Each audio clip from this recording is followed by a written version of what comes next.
Agora vocês vão conhecer o professor Vitor Gomes. Ele vai falar de geografia, geografia de Alagoas, geografia geral. Aguardem. Próximo professor Vitor, geografia na área. Fala galera, voltamos. Vamos tratar hoje do assunto de problemas sociais brasileiros. Na tela comigo. Vamos começar por desigualdade social. Desigualdade social, pessoal, é todo desnível, seja ele no âmbito econômico, seja ele no âmbito de acesso a emprego, enfim, um aspecto de gênero. Então temos desigualdade social como um desequilíbrio no padrão de vida dos seus habitantes, seja no âmbito econômico, escolar, profissional, de gênero, entre outros. É um desnível. As regiões mais afetadas pelos problemas sociais são o Norte e o Nordeste. Vem cá comigo rapidinho, pessoal. Isso é explicado historicamente pelo desenvolvimento que nós tivemos nas regiões Sul e Sudeste. O capital empregado nessas regiões para processos de industrialização, até com o café anterior à industrialização, explica um melhor desenvolvimento dessas regiões. Tá? Não significa dizer que elas não tenham problemas. Ok? Na tela. Quais são as causas? Falta de acesso à educação. Felizmente ainda temos que melhorar muito nesse aspecto. Política fiscal injusta. Temos uma carga tributária às vezes que é incorreta em relação aos que possuem menos. Baixos salários. Dificuldade de acesso aos serviços básicos, como moradia, saneamento básico, são os principais causadores desse desnível, dessa desigualdade social. Quais são as consequências? A favelização. Atente-se aí, pessoal, que pode surgir um terminho, e vamos colocá-lo na tela. A macrocefalia urbana. Uma formação urbana, pessoal. É um termo que pode surgir aí para identificar a favelização. É a mesma coisa. Viu macrocefalia urbana? Relaciona com favelas. A pobreza, miséria como um todo, né, pessoal? Não confundir, pessoal, porque pobreza é uma condição aquém do ideal. A miséria é a condição máxima de instabilidade alimentícia, de instabilidade de vida, enfim. Miséria é a situação mais baixa que podemos ter a ser oferecida para as pessoas. Então é bem mais complexo do que a pobreza em si. Costuma-se dizer, um termo até um pouco errado, dizer que o Brasil é um país pobre. Não é que o Brasil seja pobre. Suas riquezas são mal distribuídas. E nesse sentido, nós temos muita pobreza. E miséria também. Na tela. O desemprego, hoje batendo recorde, infelizmente, desnutrição, marginalização e violência que assola aí todas as nossas cidades, precisando aí sempre de uma proteção maior, de um apoio maior para os nossos policiais, para que eles consigam realizar um trabalho de proteção urbana muito mais efetivo. Temos aqui uma imagem, pessoal, uma imagem de um Réveillon, onde identificamos a figura de uma criança, né? Notadamente em condições sociais de desigualdade em relação às outras pessoas. Ela até tem acesso ao ambiente que as outras pessoas têm, mas em uma condição muito mais inferior. Falar um pouquinho de segregação urbana. Comigo aqui rapidamente. Segregação urbana trata-se das diferenciações que nós temos no espaço. Se você, por exemplo, quiser comprar uma casa, o que vai influenciar no preço dessa casa é sua localização. Às vezes nem a estrutura em si é o que vai estar fazendo essa diferenciação de preço. Às vezes você tem uma casa em melhor qualidade, só que, dependendo do bairro, ela custa menos do que uma casa menor ou de menor qualidade em um bairro um pouco mais nobre. Segregação urbana é isso. É basicamente as diferenciações que nós temos no espaço e como esse espaço teve o acesso ao poder público. Na tela. Fruto de concentração de renda no espaço das cidades e da falta de planejamento. Essa falta de planejamento resulta em áreas menos nobres. À medida que as cidades crescem, áreas que antes eram baratas e de fácil acesso tornam-se mais caras. E isso é uma tendência, né, pessoal? As áreas ganharem assim, um valor maior, quanto mais poder público, quanto mais acesso aos benefícios chegarem a esse ambiente. Um local, por exemplo, que tenha acesso a uma rede, um comércio em geral, um mercadinho, acesso a hospitais, ou pelo menos um ponto de apoio, nesse sentido vai deixar essa área um pouco mais cara e um pouco mais procurada pelas pessoas, né? Na tela. Temos aqui uma imagem, pessoal, que eu posso facilmente, se vocês observarem aí, passar um risco e separar a qualidade de vida gritante que existe diferença entre a parte do lado direito e a parte do lado esquerdo. Vejam que nós temos um local onde nós temos condomínio, com acesso a lazer, com qualidade na sua estrutura, e do outro lado temos o inverso, o amontoado de pessoas, de casas construídas com estruturas que nem sempre são as mais adequadas. Tá, pessoal? Isso aqui que nós temos é uma macrocefalia urbana, que nós chamamos de favela. E do outro lado, um local onde o poder privado ele tem assim uma atuação, mas onde também houve um benefício em estruturação. Com certeza, esse bairro aí tem acesso a esgoto, ruas asfaltadas, etc. e tal. Moradias precárias. Esse é um grave problema que assola não só as grandes cidades, mas as pequenas também, tá?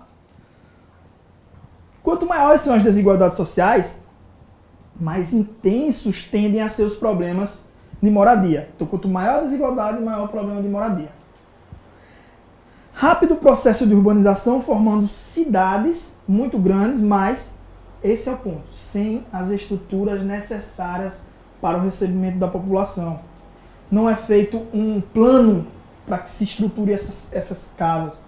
Nesse sentido, vai se haver uma estruturação da cidade que não vai ter organização. O que você vai trazer com isso? Problemas para o saneamento básico chegar, para a rua asfaltada chegar, problemas no trânsito, porque ruas normalmente não vão ser bem sinalizadas. Então é problemática toda essa situação estrutural na questão das moradias. Aqui temos uma questão também muito grave, né? Que são as pessoas, na tela rapidamente, as pessoas que estão nas condições de moradores de rua. São milhares no Brasil, infelizmente no Brasil todo. Esse é um problema que se repete. E essas pessoas, pessoal, não têm acesso à moradia, não têm muitos planos que talvez auxiliem essas pessoas a conseguirem chegar a uma moradia digna. Existem até alguns abrigos, alguns projetos ONGs que tentam dar alguma dignidade para essas pessoas. Falar um pouquinho delas, das favelas. As moradias precárias, como as favelas, são acompanhadas pela ausência de infraestrutura. Então veja bem, pessoal, favela e moradia precária não são necessariamente sinônimos, mas favela com certeza é uma moradia precária. Existem outras formas de moradia precária. Nós que moramos aqui no Nordeste sabemos que tem pessoas que vivem ainda de casa batida de barro, né? Aquelas estruturas bem antigas. Então, ali é uma estrutura precária, mas não é uma favela. Não confundir. Na tela.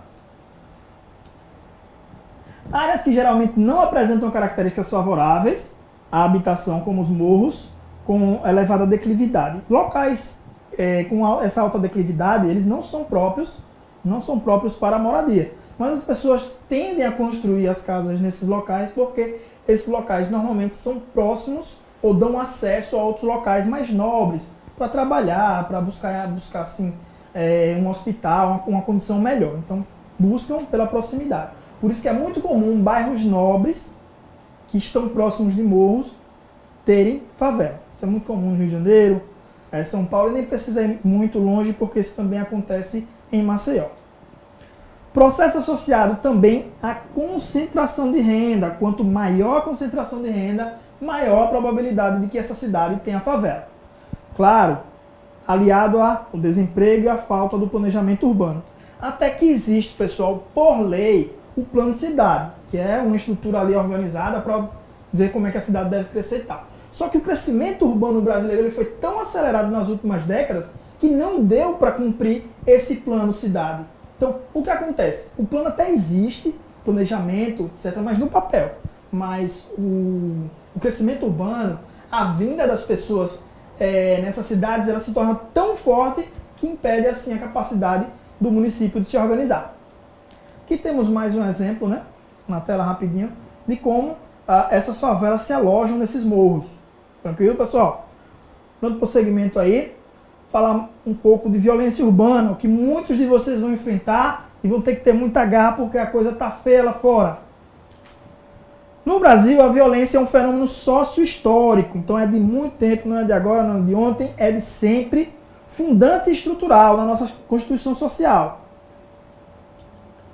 Os homicídios, eles concentram-se em bairros pobres e atingem a proporção muito maior e, consequentemente, atingem mais a população pobre. As condições precárias que essas pessoas, infelizmente, vivem, resulta num número muito maior de pessoas entrando na vida do crime, e esse sistema ele tende a perdurar enquanto a gente não tiver ações efetivas que tentem aí resolver essa problemática, que é conjuntural, né? Não é algo que se resolve com medida A, medida B. É um conjunto de alternativas que o governo tem que tomar para poder ir resolvendo isso com o passar dos anos. Aqui temos a imagem, né, pessoal, das condições tristes de violência, de urbanização que nós temos nas cidades. Falar um pouquinho do tráfico de drogas. O crime de tráfico de drogas está previsto no artigo 33 da Lei 11.343 de 2006, que descreve diversas condutas relacionadas a drogas ilícitas. Infelizmente isso acontece muito no Brasil. O Brasil recebe, ao longo dos anos, passando por sua fronteira, muita mercadoria contrabandeada e muita droga. A disputa de mercados por facções rivais, que se torna uma verdadeira guerra, somada à ampla circulação de armas, que atravessam também nossas fronteiras, promovem uma verdadeira guerra ao tráfico, ok? Bom, temos aqui uma imagem de uma apreensão de drogas, de vários tipos de entorpecentes, que são comumente encontrados aí no dia a dia dos nossos policiais. Dando prosseguimento, pessoal, tráfico de armas. Infelizmente, nós temos uma fronteira muito grande, pessoal. Uma fronteira muito, muito grande mesmo, difícil de ser vigiada. E essa fronteira enorme, infelizmente, proporciona aqui muitas armas de guerra, armas que não deveriam nem estar no combate urbano, nas cidades, estão presentes nas favelas, e isso demanda uma situação muito complicada para o Estado, porque essas armas entram, algumas conseguimos capturar e não deixar entrar nesse caminho, mas muitas já existem e continuam entrando no nosso país. Bom, um dos maiores entraves recentes à segurança nacional é a violência no território brasileiro. Isso é um entrave mesmo para qualquer desenvolvimento. Está muitas vezes diretamente associado ao crime organizado e ao tráfico de drogas, que é alimentado, o tráfico de armas é alimentado muito pelo tráfico de drogas, né? Aqui, pessoal, nós temos um contrabando internacional. Como eu disse, é pelas fronteiras. Nós temos diversos pontos, aqui pelo menos 20 pontos de acesso de entrada de drogas e de armas no nosso país. Vem principalmente por território. Alguns contrabandos ele vem por via marítima, mas a maioria vem pelo território, nas regiões sul, sudeste, centro-oeste e norte. Tá, pessoal? São, infelizmente, muitos pontos de entrada de droga. Aqui temos alguns exemplos, cidades como Bela Vista, Ponta Porã, Coronel Sapucaia, Paranhos, Sete Quedas, entre muitas outras cidades que acabam sendo aí foco de entrada de armas e de drogas. Transporte público. Isso é uma problemática dos grandes centros, mas também das cidades médias, né? Já temos algumas cidades médias com transporte público coletivo e que já demonstram problemas. Nem todas vão ter a qualidade de um trem, como existe, por exemplo, em Salvador, e a maioria é feita por ônibus, né, por vias terrestres, não férreas. E essas linhas terrestres, elas normalmente apresentam supercongestionamento, pouca qualidade no seu uso, enfim, problemas do cotidiano do brasileiro. Na tela aqui, o excesso de veículos de transporte individual causa esse congestionamento. Agora, é uma problemática que explica a outra, porque veja bem aqui comigo. Existem muitos carros particulares porque o transporte público não é satisfatório. Porque quando nós observamos exemplos de outros países que têm transporte público de qualidade, as pessoas nem necessitam ter um automóvel. Elas optam pelo transporte público se ele for ofertado de boa qualidade. Quando o transporte público traz problemas, as pessoas optam pelo carro particular, tá? Para poder ir ao trabalho, lazer, etc. e tal. Na tela, então, temos o ônibus como principal meio de transporte, eu já tinha falado para vocês, né? Tem baixa capacidade e quantidade insuficiente, é o que gera aquele congestionamentos que nós falamos agora há pouco. Existe pouco investimento na expansão dessas linhas de metrô e trem, infelizmente poucos exemplos, eu citei Salvador, mas se você for olhar nas grandes cidades, são poucas capitais que possuem esse sistema de transporte via metrô ou trem, o que facilitaria muito, porque muitas pessoas podem utilizá-lo sem precisar do ônibus. Existe a disponibilização de ciclovias, mas muito pouco utilizada. Criação e aproveitamento de potenciais de transporte hidroviário, que no Brasil quase não se vê. Tirando cidades que já têm um histórico de transporte hidroviário, como por exemplo a cidade de Penedo, que tem esse trânsito, muitas outras poucas cidades utilizam o transporte hidroviário. E nós temos potencial para isso. Temos cidades como a própria São Paulo, que se revitalizasse o rio Tietê, poderia se usar como uma via de transporte, mas o rio está em condições precárias. Na tela, temos uma imagem que é clássica, diária, do dia a dia do brasileiro. Falar um pouquinho de poluição, né? Temos a degradação ambiental que nós vimos em outro momento, mas a poluição é um problema sério dos grandes centros. Nós temos o acúmulo de lixo, problema que gera a maior incidência de pragas, de ratos, de insetos, aumenta questões como, por exemplo, a dengue, que vai ser transmitida ali pelo Aedes aegypti, que vai encontrar no lixo um local para se proliferar. Nos centros urbanos, causado pelo excesso de veículos, as indústrias e outros elementos sociais que emitem uma grande quantidade de poluentes tóxicos na atmosfera. Em outro momento, nós podemos ver uma cidade que parecia que estava neblina, né? Um amanhecer de neblina, mas na verdade aquilo era fumaça proveniente da indústria e dos automóveis. Felizmente é uma realidade ruim e que já está se tornando hábito por parte de algumas cidades no mundo, as pessoas usarem máscara. Hoje nós estamos usando por causa da epidemia, mas algumas outras cidades, como por exemplo Xangai, na China, só a população já utilizava máscara por causa da poluição. Na tela. Bom, temos além do excesso de poluentes na atmosfera, temos grandes centros urbanos com recursos hídricos poluídos. Isso é muito grave, porque quanto maior a cidade, maior a demanda por água. Sendo assim, nós teremos um prejuízo duplo, né? Já que perderemos por via de transporte esses recursos hídricos e perderemos também a possibilidade de pegar esse recurso hídrico e utilizar nas indústrias, no dia a dia de nossas casas, e isso se torna muito grave. Na tela, aqui é a imagem de um rio poluído, um rio onde o lixo permanece na paisagem como algo praticamente inseparável. Falar um pouquinho de saúde nos grandes centros, né? Nos grandes centros urbanos, a falta de áreas verdes, a poluição, além do estresse que é causado no nosso dia a dia, né, causam vários tipos de doenças em seus moradores. A ansiedade e depressão são doenças, infelizmente, do século XXI, por causa de todo o estresse que a cidade e essa baixa qualidade de vida nos grandes centros têm a oferecer à sua população. O que se observa pelo mundo é que cidades, quando são mais arborizadas, oferecem qualidade de vida, opções de lazer, as pessoas têm muito menos propensão a ter doenças desse tipo. Na tela.